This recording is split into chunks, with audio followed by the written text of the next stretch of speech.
All right, I will say good morning. Let us begin.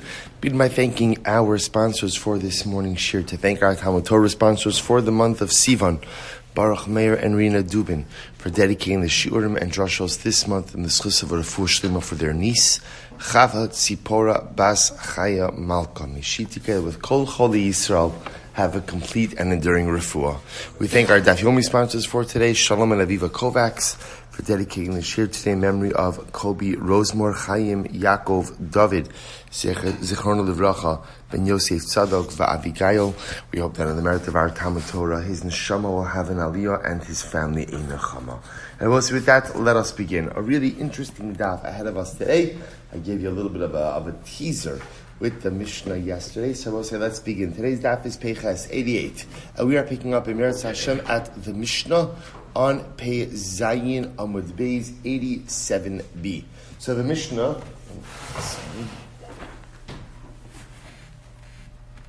All right, the Mishnah reads as follows. So the Mishnah says, "Ha'isha shalach ba'ala l'medina sayab." If a woman, her husband, goes overseas, uba'u va'amru la meis ba'aleich, and witnesses come back and they tell her, your husband passed away. Then he says, and she gets married. And what happened? Va'achakach ba baila. Then her husband shows up. Apparently he's not dead. Husband shows up. So again, I just want to point out, I'm going to tell you this ahead of time. You know, it's going to take the Gemara a little bit of time to figure this out, but we have the advantage of having seen the Gemara. So remember again, case number one is Eid Echad. Even though, again, it's phrased in the plural of Uba'u va'amru la. They came and said to her. What it actually is talking about is a case of a singular witness. An Eid Echad is showing up and telling this woman, your husband passed away. So the Gemara says, so again, she remarries based on the testimony. He shows back up. What's the halacha? Teisei mizeh mizeh. So now what do we have? What do we have on our hands? We have on our hands a situation of, we have a problem, right? But we have in our hands a situation of inadvertent adultery. Because at the end of the day, this woman committed adultery. Again, obviously not intentional, right? Not intentional, but lemaisa, de facto, we have a situation of adultery. So therefore, what's the halacha with adultery? The halacha with adultery is she is asur lebal and leboel. She's prohibited to her husband and to the adulterer. In this case, husband number two has the halachic status of an adulterer. Utzricha, so therefore, again, she has to get divorced from both of them. Utzricha get mizeh umizeh. And ultimately, again, she has to leave both of these individuals as well. Now, I will say, now here's what's interesting. Take a look at Rashi for just a moment. Teitze mizeh mizeh, very interesting Rashi. Kishar ishes ish shezinsa. No different than any other woman who committed adultery. Dahach lav anusihi. This is not a case where she's anusa, where she's compelled. Ve'afagav dehemenu rabbanon le'eid echad be'isha mishum iguna taimamai mishum dihi gufa daika ad yad b'kursa. Actually, we'll get to that in just a little bit. And we'll say we're going to see that what's interesting about the case of the Eid Echad is like this. We believe in Eid Echad, a singular witness, in a situation where he's coming to testify about a woman's husband that he passed away. Why do we believe in Eid Echad, Rabosai? Why? We're going to see in the Gemara, Mishum Iguna Akilu Barabanan. Chazal had a vest, as much as sometimes the halachic, we'll call it framework, or halachic institution, the institution of halacha, gets a bad rap for not caring about the aguna issue. It's not true. Again, there are certain constraints that exist when it comes to the nature of gittin, or the nature of divorce. But l'maaseh, again, whenever Chazal could help avoid aguna, they definitely did. So here's a perfect case. When you have a situation of a man traveling overseas, and he doesn't come back home, Chazal said, we will believe the testimony of one witness, of an Eid Echad, to allow the woman to remarry. Both say, huge chiddush. We're going to deal with this in the Gemara. Huge chiddush. But I will say, but here's the reality of it. The reality is, Chazal said to the woman, we're going to believe in the Eid Echad. But, wife, you have to do your due diligence to ensure that he's actually dead. Right? In other words, that the onus is going to be upon you. We will give you the right to rely on an Eid Echad, But the onus is upon you to do the due diligence to make sure that this Eid Echad is telling the truth. And therefore, again, if it turns out that the Eid Echad was not telling the truth, again, that burden is upon you being the wife. And therefore, Allah Chalamaisa, Eid Echad shows up, your husband died, we believe him, because again, Rabbi say, in that case, we place the halachic responsibility upon the woman to determine the veracity of this Eid Echad's testimony. If now it turns out that so she remarries, fine, we're all happy, all wonderful. Now husband number one shows up, halacha l'maisa, that burden is upon her. And therefore, she has to go and leave both men. She needs a get from both husbands. That both is very interesting as well. Now remember, she needs a get from husband number one because she's still married to him. Technically speaking, why should she need a get from husband number two? Remember again, is marriage number two valid? No, it's midrabanan. Midrabanan, we require her to get a get, to receive a get from husband number two as well. Again, not only that, Ve'ima ksuba, she has no ksuba from either husband. Below peros, again, I will say this is the list we've seen already in previous sugyas. No peros, no mizonos, no beloos, lo alzeh, velo alzeh. So I will say, so halacha l'maisa, now again, we're going to see the nature of this. It almost feels like this is a certain level of penalty that's imposed upon her. We'll discuss all of this. And I will say, for argument's sake, halacha l'maisa, let's say she collected a ksuva, either from husband number one or husband number two, we make her return it. She's not entitled to the money at all. Vavlad mamzer mizeh umizeh. Wow.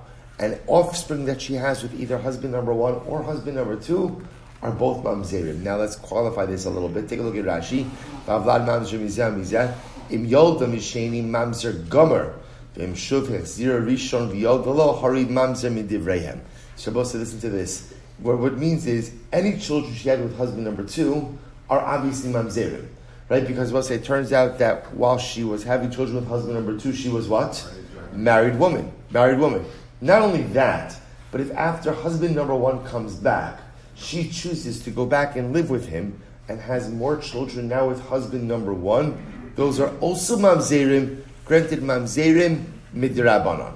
So children from husband number two are mamzerim da'araisa, children from husband number one are mamzerim dirabanan.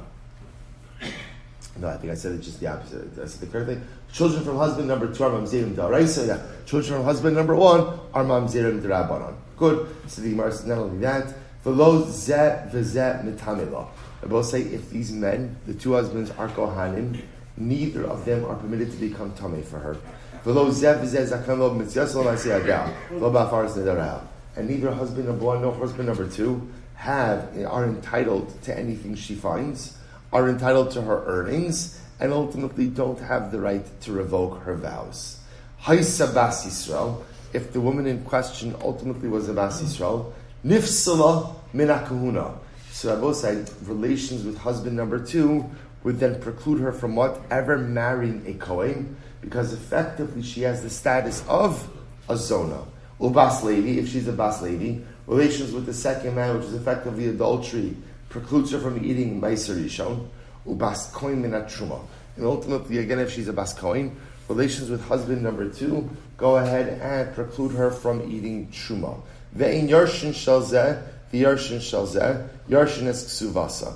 And I both say neither set of heirs, children from husband number one or children from husband number two, have the ability to inherit her ksuva. And I both say there seems to be a contradiction because we just said before that what? She has no ksuva. Okay, so we'll discuss this in the Gemara.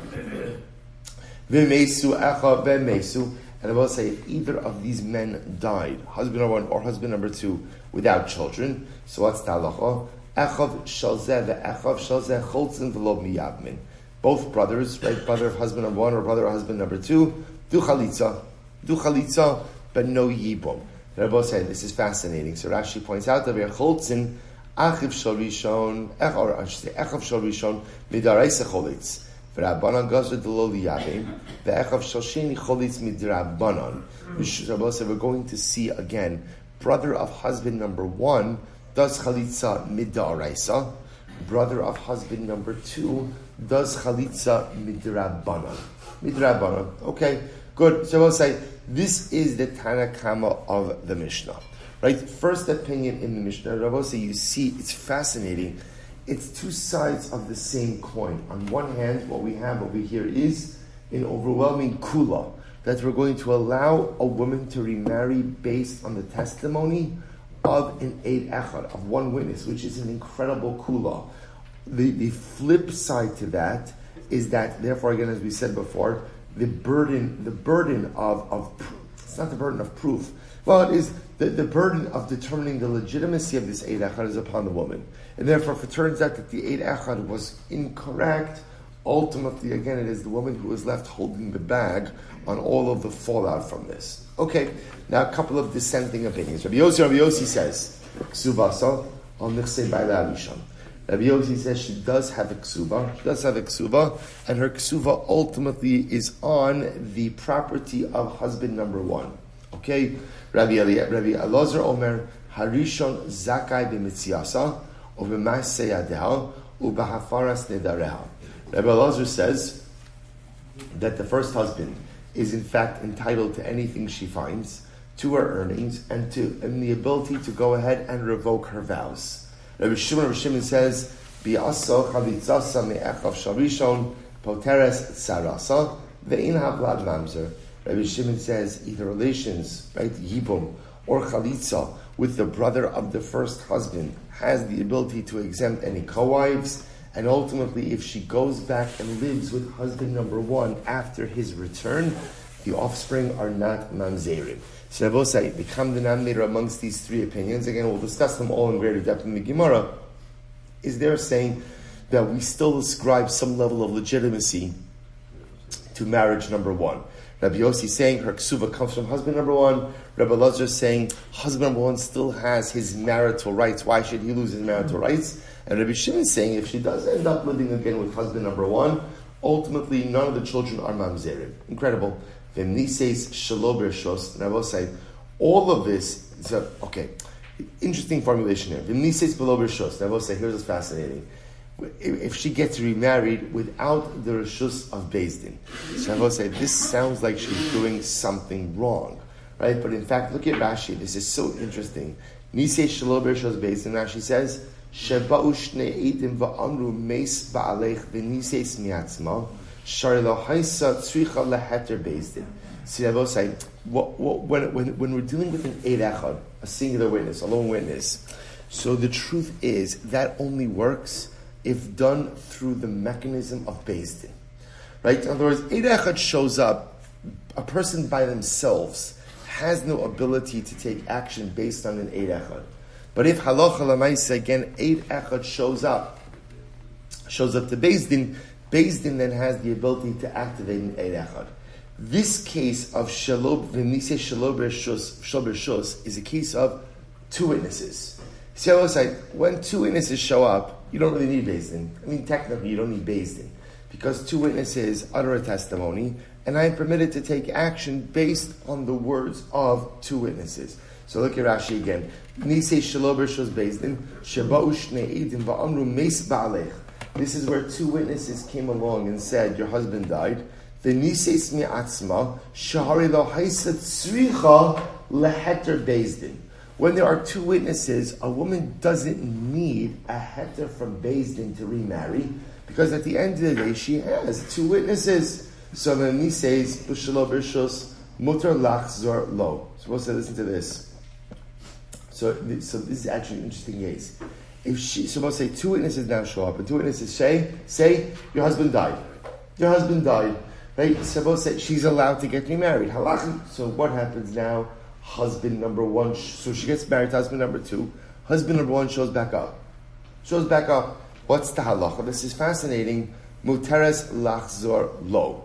She's permitted to go back to husband number 1. Right? Now we'll say, now why? Why is that? Rashi says over here, da'anusihi. Rabbi say this is a case of anus. This is a case of just extenuating circumstances that this woman could have done nothing to prevent. In other words, Rabbi say, if there is one ironclad rule in halacha, it is two witnesses are two witnesses. I was supposed to say everything in our legal system operates around two witnesses. So Lemaisa, again, the fact that she took action based on two witnesses means she is 100% in the right. She's in the right. So now it turns out that the witnesses were wrong. Okay, what is a person supposed to do? She did everything that halacha demanded of her. As a result, she's an anusa. So we'll say, you see the difference over here? You see, one witness gives her the license to remarry. But that license comes with a heavy burden of responsibility upon her to make sure the one witness was right. If she does not do her due diligence, as evident by the fact that the husband's showing back up, Lemaisa then, she's stuck with ramifications. But in the case there are two witnesses, it's interesting.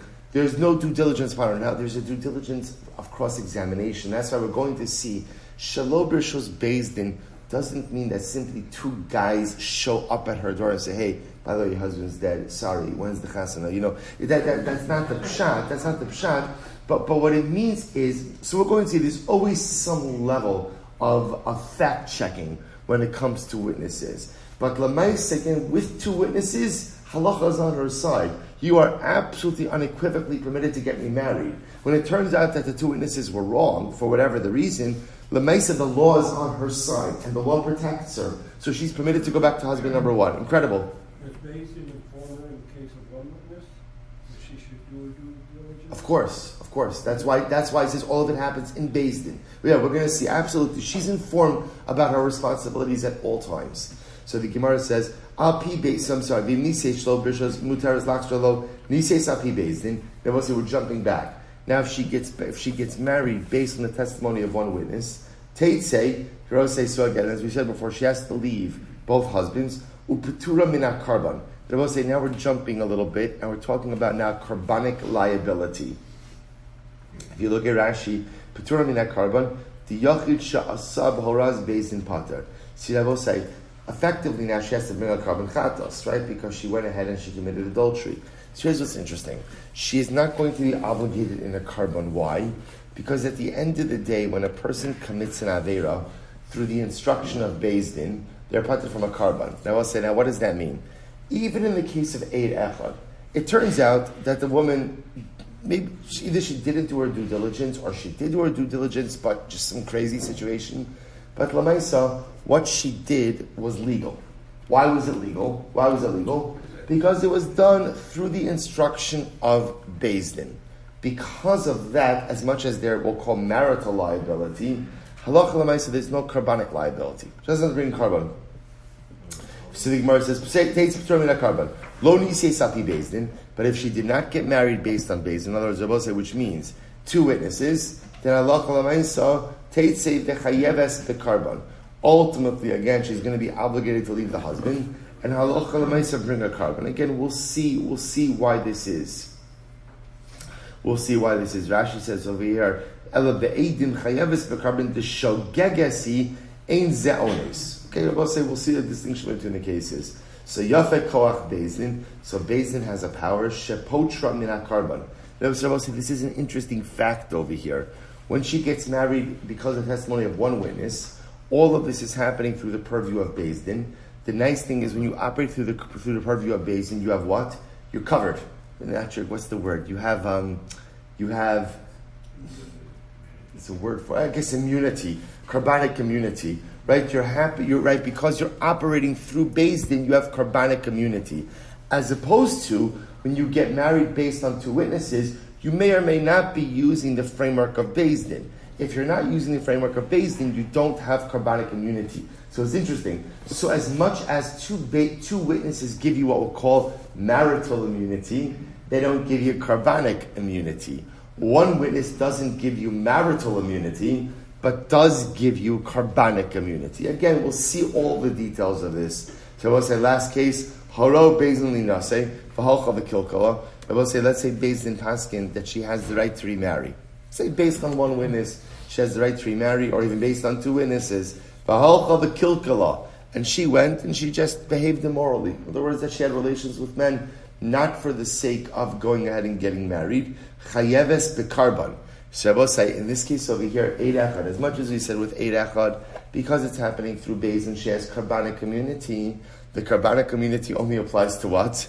To marriage. But if halacha l'maisa, she just went ahead and had relations with men, not in the context of marriage, ultimately, again, she is liable. Shelo hitiruha ela linase. Because halacha l'maisa, again, her license was only for marriage, not for immoral behavior.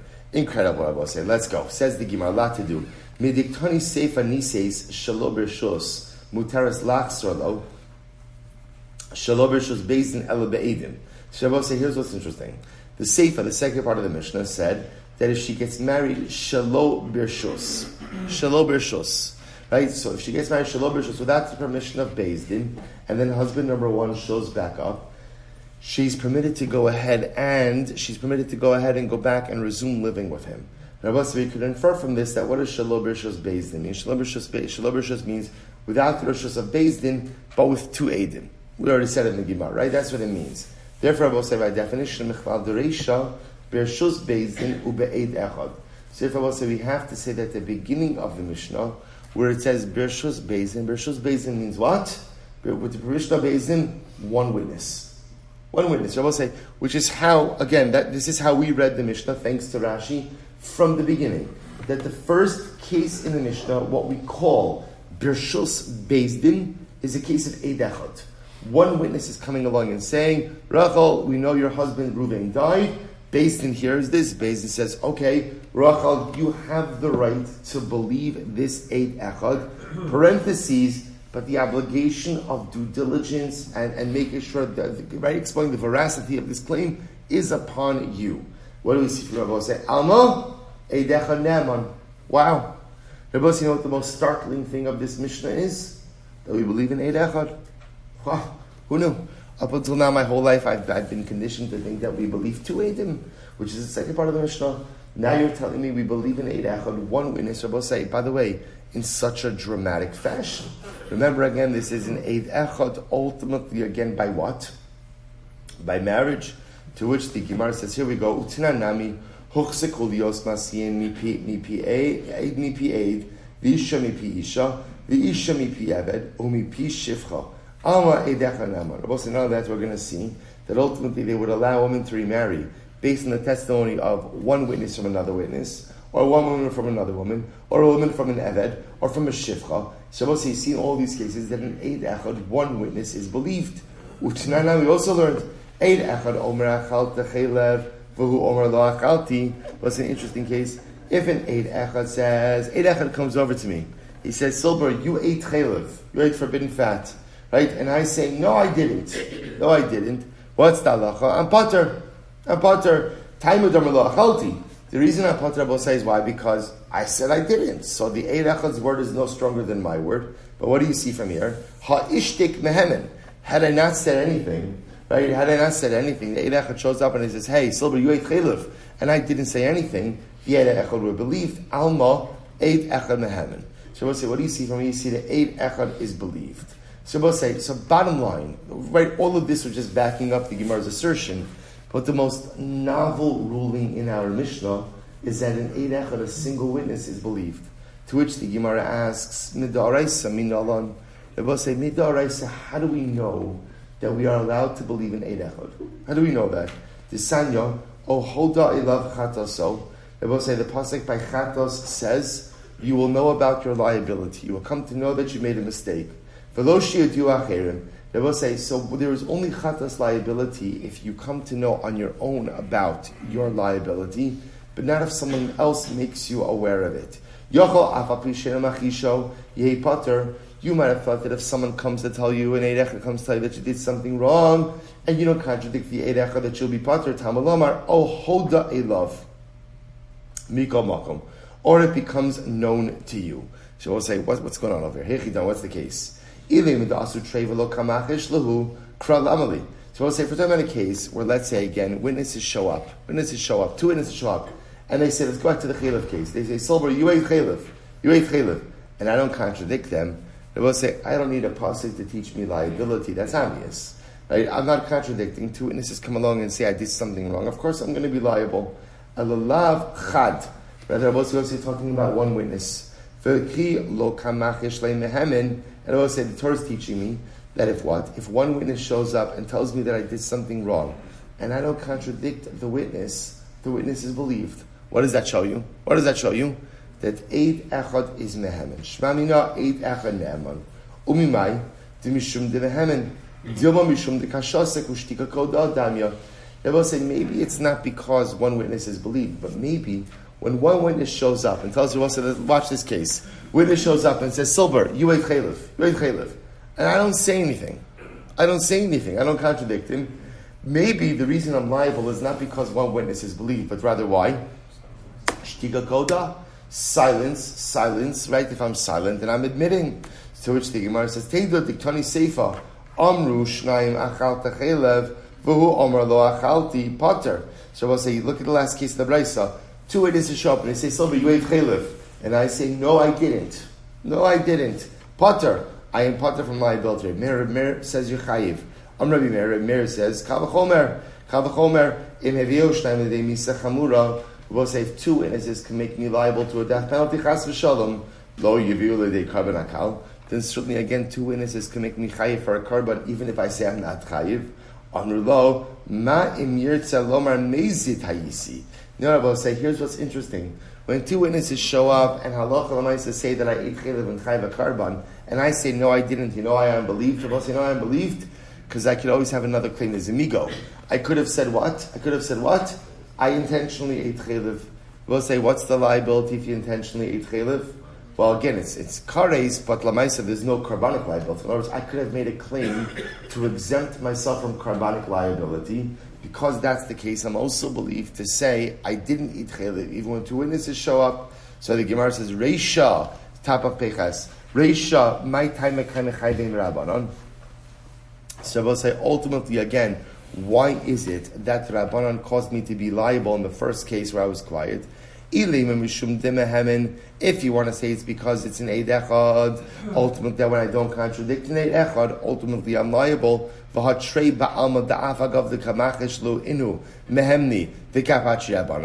I will say, generally, in the case of two witnesses, where Allah Chalamaysa, they're believed, even when I do contradict them, in this case, Rabbanan Pater, Elalav Mishum de Ishtik. Rather, I will say because I was silent, and therefore, Ushtika Kelda Damya. So I will say, so bottom line, what the Gemara is saying over here is, there's no raya from this case that Eid Echad is believed. There's no raya that Eid Echad is believed. Because I will say, it's just as possible that the reason ultimately, again, that there's liability in this case is why? Shtika Koda. Because silence is like admittance, right? Silence is like admitting. So if I will say, we're still back to square one, which is, how do I know that Mid'Oraisa, there is a concept ultimately of Shtika Koda? How do I know that? So says the Gemara, says Me'ela, listen to this, Svarahi. Rather, says the Gemara, in fact, it's a Svara. It's a Svara that Eid Echad is believed. I will say, what's the Svara? Listen to this. Midi dehavi achaticha safek shachelev. Midi dehavi achaticha safek shachelev safek shal shuman. I will say, listen to this case, very interesting. You have a piece of meat, safek chelev, safek shuman. I will say, chelev is aser, shuman is mutter. Okay, now what happened? I will say, I ate a piece of meat. So what happened? Va'asa Eid Echad va'amar barli d'shuman hu. So we'll say Eid Echad comes along and says, I'm telling you, I know for sure that it was shuman. It was fat. It wasn't chaylev. What's the halacha? Dimhamen. Eid Echad is believed. So we'll say, what do you see from here? That Eid Echad is believed in certain circumstances. So the Gemara says, no. Midami hasam lo ishtek. Hasam lo ischazik isura. To which the Gemara says, that's not a fair case, Rabbosai. Because remember again, what is this case, Rabbosai? This is a case of Safek. Lois Chazik Isura means that we have never established that there is something usher over here. In other words, remember again, what's the case? The case over here is a case of Safek. There's a piece of meat. We're not sure. Is it chelev? Is it shuman? So we don't even have any definitive isser over here. So in that case, Eid Echad shows up. I ate it. Right? I ate it. So Eid Echad shows up afterwards and says, oh, by the way, that was shuman. It wasn't chelev. He's believed. To which the Gemara says, you can't bring a raya that we believe in Eid Echad from that case. Because it will say it's just as possible. That's a different kind of case. In that case, we never established that there was Isser. However, again, Halacha is Chazik Yisur de Ishes Ish. Rabbi say in the case of our Mishnah, we have an established Isser. What's the established Isser? Married woman. And maybe ve'ein davar shebe'ever pachos mishnayim. And I will say again, maybe when we have an established Isser, in general, I will say our principle is, right, our guiding light rule is, davar shebe'erva, anytime you're dealing with an established Isser of erva, you always need two witnesses. So from where do we know that we rely on one witness? So we'll say better case. A case of meat that we know is chelev. Va'asa eid echad va'amar bari li d'shuman hava d'lo mehemen. So I'll give you a better case. Let's say you have a piece of meat that we know to be chelev, and an eid echad shows up and says, "I know for sure it's not chelev, it's shuman." So we'll say, "What's the halacha? D'lo mehemen." We don't believe him in that case. So we'll say that would be a good raya. That's what? That'd be a good raya. That halacha l'maisa, he's not believed. Right? He's not believed. So Eid Echad is not believed. Midami, that's not fair. Midami, hasma fido asu be'meya lo mehemni. So we'll say that's not fair. Because we'll say, when you have a situation of something that has an established status, even if 100 people show up, they can't change the status. Hacha kevan dechi asu be'trei mehemni, chad nami lehemna. So we'll say, in this case over here, however, even though we know the woman was asur, if two witnesses show up and say, we know your husband died, they are believed. So too, one witness will be believed as well. So the Gemara said, Midi dehavi atevel hektish v'konamos. Because we'll say, this should be like the case of tevel, hektish, and konamos. Remember again, tevel is untithed produce, hektish, consecration, konamos, we'll say, is a konam vow. Konam vow is where you prohibit something to yourself. So watch this. Hi tevel hechi dami. What's the case? We'll say all fascinating cases. So the Gemara says it's a case of tevel. We'll say if we're talking about a case where you have tevel untithed produce, and an eid echad shows up and says it's not tevel, it was tithed, of course he's going to be believed. You know why? Mishum debiyado l'takno. Because Rabbi say, remember again, you're always believed to testify about something that you have the ability to remedy. So if an eid echad shows up and testifies about his own produce and says, I testify that this is tithed produce, of course he's going to be believed. Why? Because l'maisa, he has the ability and he has the power to fix it. Rather, he must be that an eid echad is showing up and testifying about the produce of another, that Ruvain's produce is tithed. So the Gemara says, "My kasavar." We'll say first wide line. So what do we hold? I kasavar torah mishalosh lachavero eno tzarach das bailim mishum diabol takna. So what's this interesting machlokes? Does one have the right to tithe someone else's produce? So I will say, if you hold that one person has the right to tithe someone else's produce without their permission, then of course when an eid echad shows up, I show up and I say Ruvain's produce is tithed, I'm going to be believed. Why? Because I have the ability to control that process. V'ikasavar sarach das bailim, and if you hold that Allah Chalamayse, you need the consent of the owner. Va'amar ana yedana beitim etakin gufa minalan. So I will say, and if you hold that we're talking about a case where I don't have the right to go ahead and tithe someone else's produce, and now I'm showing up and testifying about Reuben's produce that is tithed, how do I know that I'm believed in that case? Hekdish nami. We will say, what's the case of hekdish? If we're talking about a situation of an item that has monetary sanctity, mishum divyal liftoso. So we'll say, if it's my property, I'm believed about it. Why? Because I have the ability to redeem it. And if we're talking about, again, halacha l'maisa, something that has physical sanctity, which doesn't have the ability to be redeemed, if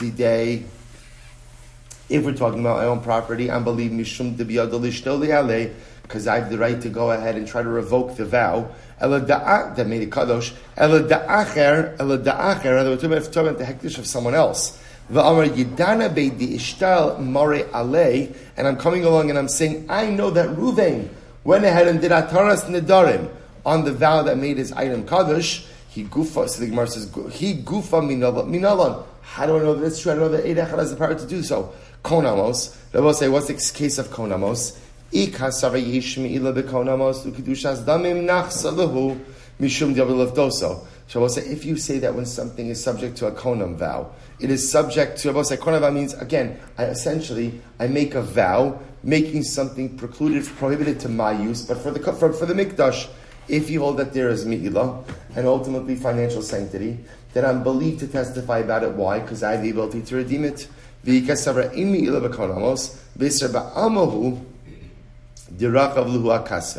if you say again, there's no mi'ilah by konamos, and I don't have the ability to redeem it, but rather again, it's just a state of isser that devolves upon an item subject to a konam vow.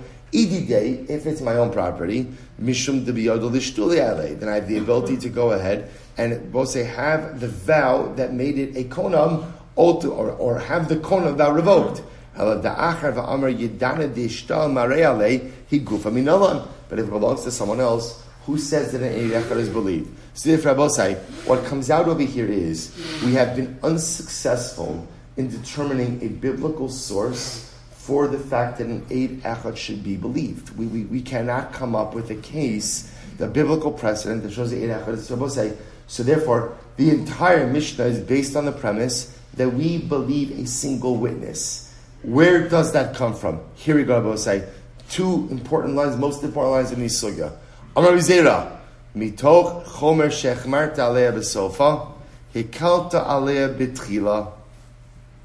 So the Gemara says, because we are machmir with her in the end, which means, because if this single witness is wrong, right, we bring the law down on her, right? The entire legal system comes crashing down on her. So, right, we're going to be machmir on her that if the eid echad is wrong, all these things, teitzei mizeh umizeh, she has to leave both men, mamzer, no ksuva, no peros, no mezonos, no belos. Therefore, because we're going to be machmir on her in the end, we're making on her in the beginning, ultimately to allow her to remarry based on one witness. To which the Gemara says, what does that mean?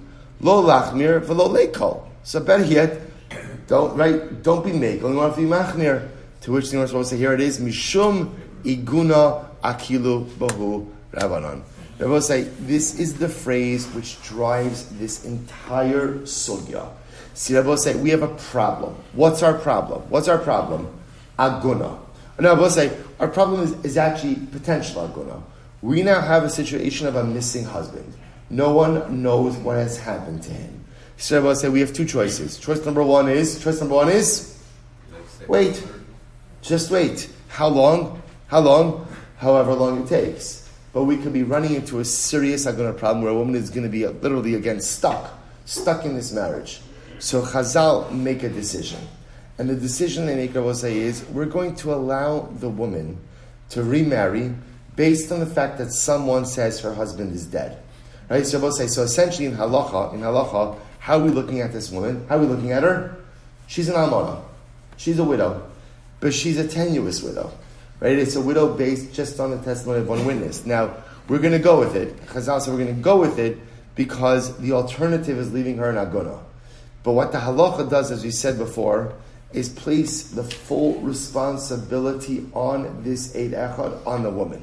So we'll say so we're going to give her the pathway to remarriage. We're going to give her the license. Now, we'll say, so what we're saying is there biblical precedent for eid echad being believed? So we'll say, does it exist in halacha? Now the truth is, we're going to see it does. For example, there's the concept of eid echad ne'aman bi'isurin. For example, we'll say, hilchos nida. Right? Who's believed about a woman's status when it comes to hilchos nida? Who's believed? The woman is believed. Hey, we'll say, we don't need two witnesses to show up and say, okay, Rachel could go to the mikveh tonight, right? So we'll say, so we see that halacha l'maisa, we do have biblical precedent for eid echad ne'aman bi'isurin. But I will say, but l'maisa, again, in inyana ishus, we don't. But this is a special dispensation that Chazal made to avoid aguna. But the counterbalance to it is the entire responsibility for this kula rests with the woman. She has to do her due diligence. So I will say that, and that's the surah of this entire sugya. Incredible. So I will say, so remember again, if husband number one does show back up, and it turns out that the eid echad was wrong. And by the way, when you say the eid echad is wrong, it doesn't have to be ultimately again that the eid echad did anything intentionally wrong. He just had wrong information. So Lamaisa again, Teitzi Mizem is that she has to leave both husbands. So Amarav, Lo shanu ela shenises be'ed echad. So we'll say that's only true if she remarried based on one witness. Aval nises api shnei edim lo teitzei. Wow.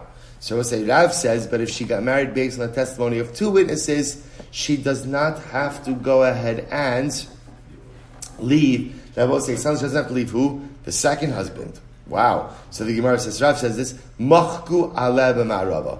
When they heard this ruling in Eretz Yisrael, they laughed at Rav. Ridiculous. You don't have to leave the second husband. What are you talking about? The first husband is there. He's holding the wedding album. Right? What do you, and right, I'm alive and well. Shalom Aleichem. Right? What do you mean? She doesn't have to leave the second husband. Asa Gavra, Vikoi, the first husband is standing there and he says, Shalom Aleichem Rachel, so nice to see you. I missed you. I see clearly it wasn't mutual. Right? But Lamaisa again, husband number one is standing there. So what do you mean she doesn't have to leave husband number two? Va'at amrat lo teitzei, lo tzricha de lo yadin alei. Ultimately, what's the case? That is fascinating. Husband number one shows up. He says, Rachel, it's me, Ruvain.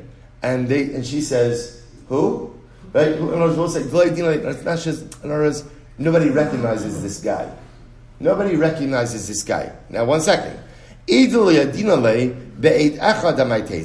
Now, that's true. By the way, if a guy shows up claiming that he's Rachel's first husband, Ruvain, and no one recognizes him, then the truth is, I will say, even in the case of Eid Echad, we would allow her to stay married to husband number two. So let's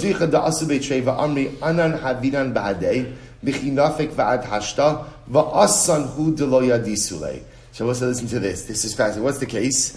The case is where, watch this. Reuven shows back up, husband number one. No one recognizes Reuven. No one recognizes him. But he brings two witnesses. And two witnesses say, this is Reuven. We've been with him from the time he left town to the time he now came back to this moment. It's him. Just none of you recognize him. And that could happen. Dichsiv, Vayaker Yosef es Echav, Behem lo hikiruhu. The pasuk says, right before Yosef revealed his identity, he's Viceroy in Egypt, Yosef recognized his brothers. They did not recognize him.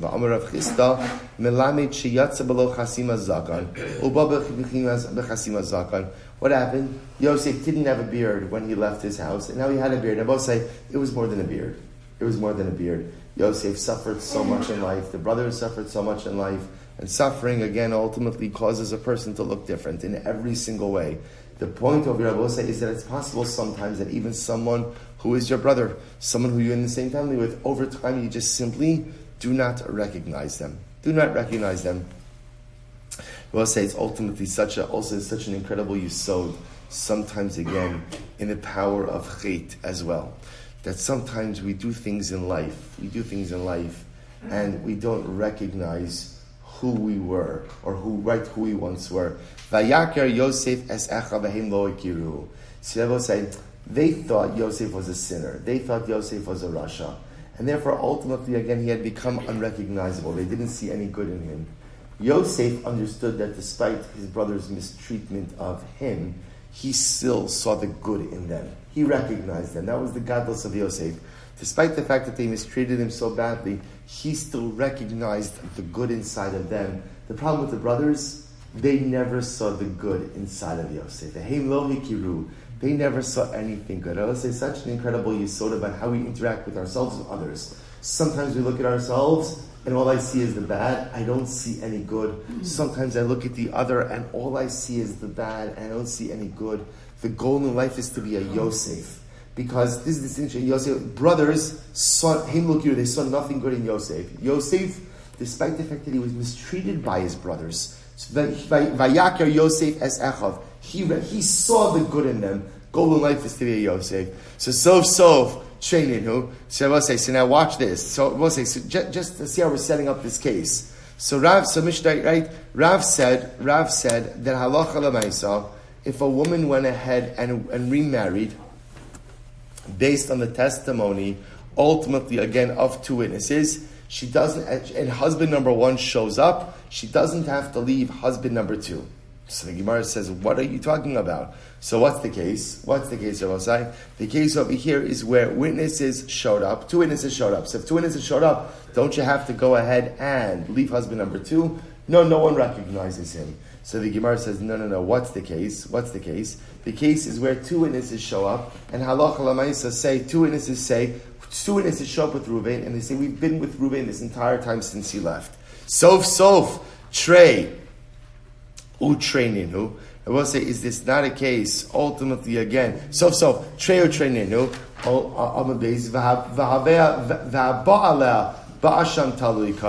So I will say, still, how are we able to go ahead and allow this woman to remain married to husband number two? So we'll say, what do we have now?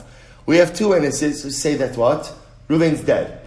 We also have two witnesses that say that what? Reuven's alive. And we also have a guy who's standing here who says that what? Hi, I'm Reuven. Right, I'm Reuven. So we'll say, we have two witnesses against two witnesses. Rav is suggesting that allows the woman to remain married to husband number two. But how? We'll say at the end of the day, this is a paradigmatic case of Asham Talui. We'll say, what's Asham Talui?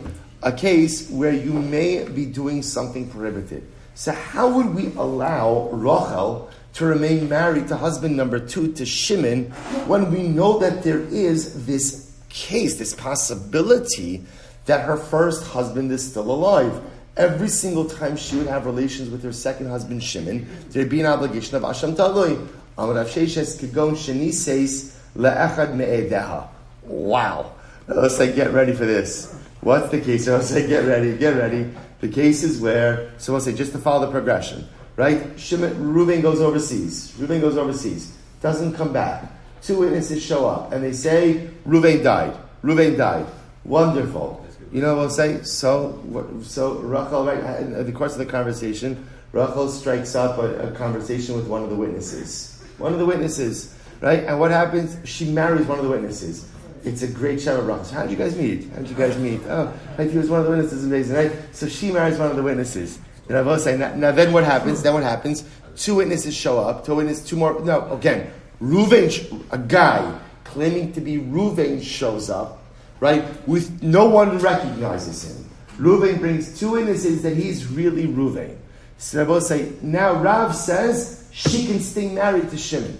But it's two against two, Asham Talui. No, the guy who she's married to is one of the witnesses. And I will say, now, why does that matter? Watch this, I will say. Because it's only an Asham Talui if for you it's a case of that apostle prohibition. If she married one of the original witnesses, one of the two who said their husband's dead, they have no doubt. Reuven's dead. They testify to it. They know with certainty that Reuven's dead. Because they know with certainty that Reuven's dead, therefore again, this man, if he has relations with Rachel, there's no Asham Talui, because for him, there's no doubt. There's no doubt that Reuven's dead. He testified in unequivocal fashion, Reuven is dead. So the Gemara says, but still, he gufa ba'asham talui kaima. That's fine, that the husband, Shimon, doesn't have an asham talui. What about Rachel herself? Ba'omeres barili. She says, I know for sure this guy is not my husband Reuven. I know my husband Reuven. We were married for years. This is not just a pshat that he grew a beard. Right, he colored his hair, he got a haircut, whatever it is. Lemais again, it's not him. Sheva say if that's the case, that ultimately again she's married to one of the witnesses, so husband therefore has no case of possible doubt. He knows for sure it's not Reuven. She says for sure it's not Reuven. So what's the problem? Afidu Rabbi Gemara says Afidu Rabbi Menachem Rabbi Yossi lo ka'amar elo kishabo edim. The Achar Kach Nises. I will say, even Rabbi Menachem, who says that she has to leave husband number two, only said that's the case when? That's the case where the second set of witnesses came before she remarried. Aval Nises v'Achar Kach bo edim lo amar, but if she remarried first, and then you have this little bit of a crazy case, even Rabbi Menachem would agree that she could remain married. This Sanya. So we'll say, here we go. Shnayim omrim meis or Shnayim omrim lo meis. So we'll say, watch this. If you have a case, Reuven went overseas. Rachel's in Beis Din. Right? Two witnesses say Reuven died. Another set of witnesses come along and say Reuven didn't die. Or Shnayim Omrim Niskarsha, or Shnayim Lo Niskarsha. Similar case, I will say. Two witnesses say Reuven divorced Rachel. Two witnesses say Reuven never divorced Rachel. So we'll say, what's the halacha? Harei lo tinase. So we'll say, so this is just a stomach case, which makes sense. She can't remarry. We'll say, why can't she remarry? Why can't she remarry? She essentially, you have two witnesses against two witnesses. We'll say, what's the effect of two witnesses against two witnesses? They kind of cancel each other out. We're just going to a holding pattern. V'im niseis lo seitze. But if she did get remarried, I will say, halach l'maisa, we won't make her leave her second husband. Rabbi Yossi Omer Teitze. Rabbi Yossi says, no. I will say, if you have 2 verse 2 and she still gets married, she has to leave that second husband. However, Amar Rabbi Yossi, Emas Ani Omer Teitze. When do I say that she has to leave husband number 2? Bisman shebo edim va'achar kach niseis. I will say, that's when you have 2 verses 2 and then she gets remarried. Aval niseis. But I will say, watch this. If 2 witnesses show up and we say, we know Reuven died, and then Rachel gets remarried, and then 2 more witnesses come along and say, no, Reuven's alive and well. She doesn't have to leave husband number 2. So I will say, so therefore, even Rabbi Nachman would agree. I will say, so here's what we have. Just to illustrate what we have over here. We have a case now of halacha l'maisa. Reuven goes overseas. 2 witnesses come along and say, Reuven died. Rachel gets remarried. Now, interesting wrinkle on this. Who does she marry? One of the witnesses. Now, 2 more witnesses. Now, Reuven shows back up. It's me. Rachel says, I have no idea who you are. No one recognizes Reuven. Reuven produces 2 witnesses that he's Reuven. So they both say, what's the halacha? What does Rav say? She could remain married to husband number 2. She can husband number 2. Why? We'll say, what's the logic of it? The logic of it was that, remember, there's no Asham Talui, because she says, I know this isn't Reuven. Her husband, Shimon, who also happens to be one of the witnesses, who was one of the original witnesses, says, I know it's not Reuven. All right, she say, I know that Reuven's dead. Therefore, halacha l'maisa, she's permitted to remain remarried. And even Rabbi Menachem, who would say that in the case of 2 verses 2, she cannot remarry, says she cannot remarry if she after the second set of witnesses came. But if she remarries before the second set of witnesses came, we don't make her leave husband number 2.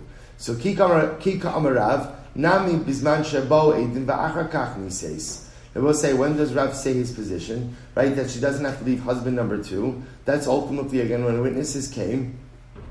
And then she remarried. La'afuke Midrai Menachem Bar Yossi. Ultimately, again, to exclude the position of Rabbi Menachem Bar Yossi. Good. V'ikadar, we'll say alternate version of this. Taima, the reason of Rav that he allows her to remain married to second husband is Denises va'achar kach bo edim, is because ultimately again she married and then the witnesses showed up. Aval bo edim va'achar kach nises teitze. But halacha l'maisa, if the witnesses came and then she remarried, ultimately again she would have to leave second husband. Kiman k'Rabbi Menachem Rabbi Yossi. Fine, we'll say just an alternate version of Rav. So massive Rava, so we'll say, let's analyze this, because Rav's ruling is quite fascinating, that he allows her to remain with husband number 2. So let's analyze. Massive Rava, minayin she'im lo ratza depano. So we'll say, new case. Here we go. Kohen, we'll see you have a Kohen who ultimately, again, loves hanging out in cemeteries. Or this Kohen has a thing for gerushas, for divorcees. So I will say, and he refuses to separate himself from these things that he's not allowed to engage in. How do we know? Depano. I will say, pano means you beat him up. Right? We coerce him. In other words, that we could even use physical coercion to cause him to stop from engaging in this negative behavior. Talmud Lomar, the kidashto. I will say, what does Torah say about the Kohen? This is great. What does Torah say about the Kohen? You could sanctify him. I will say, what does that mean? You could sanctify him, bal karcho. I will say, which is such an incredible yisod. Sometimes you have to sanctify people against their will. Because right deep down, everybody wants Kedusha. Some people know it, some people don't yet know it. And sometimes you have to employ coercion for the purpose of sanctification. Hechidami, what's the case? So I'll say, we're talking about a case. So I'll say, so ultimately, Garashi, Hechidami, the Havadai be'isr mafursam, va'afilo be'isr safek, lo itzdirkra, the Vadai kaifinale. So I'll say, ultimately, again, what's the case? Now, I'll say, what we're doing over here, I'll say, is creating a paradigm. And what's the paradigm? That halacha l'maisa, there are situations where, if somebody's unwilling to be kadosh, we're going to employ coercion in order to go and find the Kiddush. So we'll have to stop over here for today. So I will say, we'll pick up over here. We'll pick up over here tomorrow. It's a shorter daf tomorrow. Emir Hashem, not really, but we'll say it's a short daf tomorrow. We'll pick up over here tomorrow. So again, we'll discuss how we could employ forced coercion, ultimately in cases of kedusha. Shkach Havosai. It's a shorter daf based on one witness. Shorter daf based on one witness, yeah. It gets shorter over time.